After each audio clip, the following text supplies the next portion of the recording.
Well, happening this weekend, the calendar may say July, but Pride is still alive and well here in Portland, and Pride Northwest is set to host a pair of really fun events at the Armory in Northwest Portland. The first is a youth drag show called The Takeoff 2, Flight 2, The Jet Lag. And the second is the 2023 Portland Gay Pride Pageant. And joining us in studio with more is Pride Northwest Executive Director Deborah Porta and Director of Programs Ian Morton. Good morning to you both. Hi, thanks for having us. Thanks for being here. Yeah, tell us about the Takeoff 2 event. So Takeoff 2 is the second of a series of events that we've been working on with a young queer producer who has put together a really nice community of young performers who don't have a lot of opportunity to get on stage and be themselves.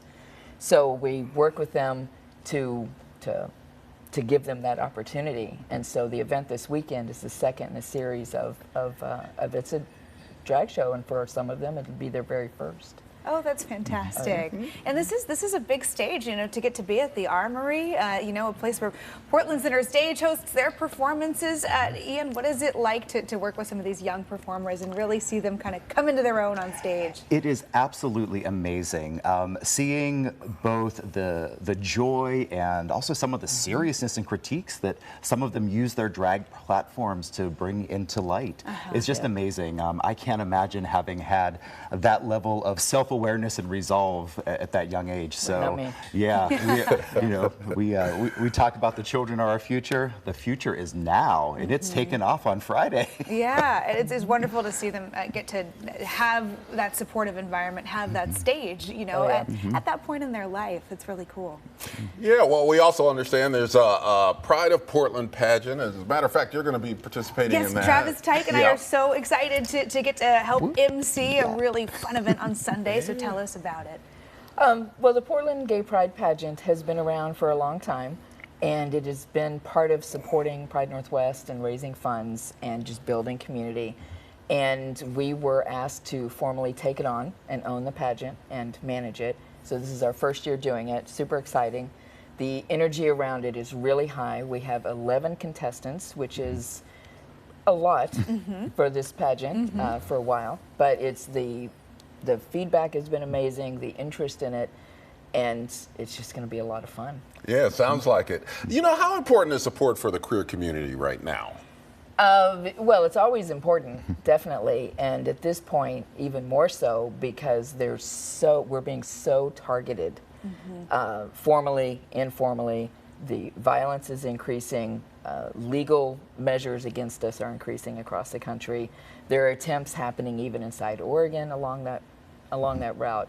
So supporting the community and being there for the community is utmost importance. The target in particular, the targets on the backs of trans folks and of drag queens, you know, on a national stage, I think have really highlighted the need for support and for events like this. How can the community get involved, not just this weekend, but also next weekend for Portland Pride?